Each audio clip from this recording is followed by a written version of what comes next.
امروز میخواستم درباره چی بودن معنای تاجیک صحبت کنیم، زیرا بسیار جوانهای امروز فکر میکنند که معنای تاجیک این یعنی بر سر می باشد، که این یکی از بزرگترین خطاهای آنها می باشد.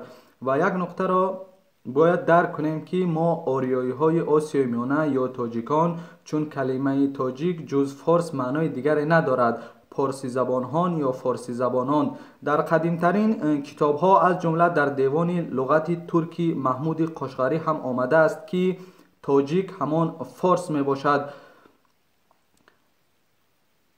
معنای تاجیک همچون یک واحد سیاسی در گذشته به وجود آمده است، زیرا آریایی ها در قیاس خودشان را نسبت به عرب ها عجمی می گفتند یا عرب ها آنها را عجمی می گفتند، که معنایش گنگ است، یعنی زبان عربی را نمی داند و در قیاس ترک تاجیک گفتند. در منابع تاریخی اگر سخن از تاجیک رود در برابرش ترک هم می آید.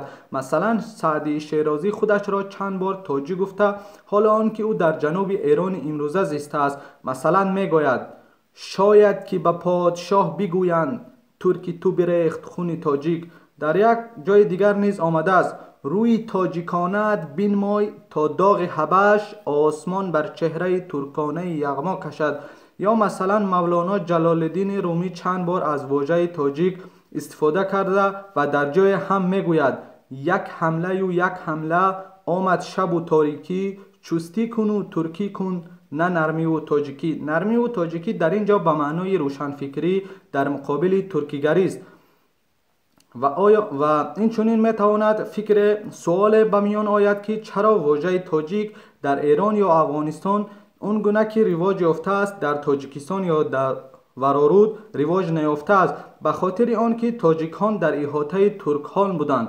چون این تاجیک ها در احاطه ترکان بودند، همه آریایی ها را در ابتدا تاجیک می گفتند، چون کلمه تاچی و یا تاچی در زبان چینی به معنای آریایی است. ترکا هم از آنها گرفتند. چون ما در کنار ترکان و در احاطه ترکان زندگی میکنیم و تاجیکستان جزیره آریایی است که در میان ترکان است، این نام را به ما گذاشتند و به ما نسبت دادند. از این لحاظ نام تاجیک به آنها به صورت اتوماتیک واگذار شده است.